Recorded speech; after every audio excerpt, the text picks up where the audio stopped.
we're going to now have a look at what is commonly called stripping toms. So this is another form of gating, which is the concept of getting rid of more audio when we don't need it. So if we have a look at our tom tracks here, I'm going to switch the group off and just solo these two toms. Now, these two toms here are basically got microphones going. We'll make them a bit bigger too so we can see. We've got hits at the start here where you can see, and go. Otherwise, all of this time right now, you've got all this noise going on from these tom tracks, which is not really necessary in the mix. Sometimes it can actually add to the drum sound and make it sound better, but a lot of the time we want to get rid of it, so we have nice clean tom tracks to turn up louder, etc. So what we're going to do here is a lot of this tab to transient, so that you can tab right up to the start of it and chop off the start.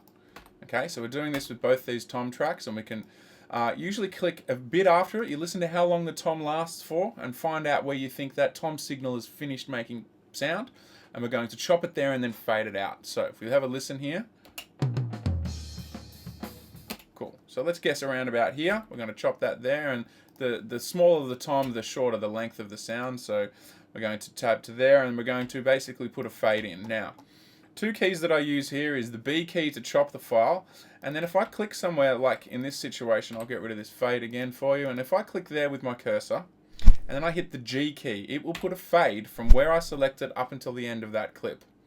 If I use the D key, it would put a fade from the beginning of the clip, which is obviously not what we want here, but it's good to know how these different keys work. So the G key will give you a fade to the end. So you can go through your whole track here, tab to transient up to here, tab to transient, and once you've finished with that signal, B it, chop it, and then do the fade out. So we've got fades like this, and you can go through your whole track and do this little stripping procedure, which is going to clean up the track and make it sound neater. So another really bit more in-depth form of editing. Now, say this is all done, say you've completed all of this sort of editing work, and what you want to do is you want to finalize the track. You don't like the idea of all these little bits of things lying around that look a bit messy, say like these edits here. So we're going to have a look at what is called consolidating, sometimes called conforming as well in other DAWs, but quite simply this is where we've got edits on a track and we want to turn it into one nice neat new file. So instead of having separate little clips here like we do in this part, we're going to make one nice neat little clip. So consolidating, it is in the edit menu, it's called consolidate clip.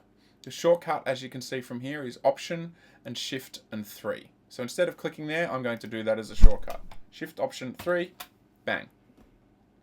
It will now render and make a completely new clip of what we had on that track. So now it looks nice and neat. You can't even tell there's been any editing going on there whatsoever. So that's consolidating and stripping toms.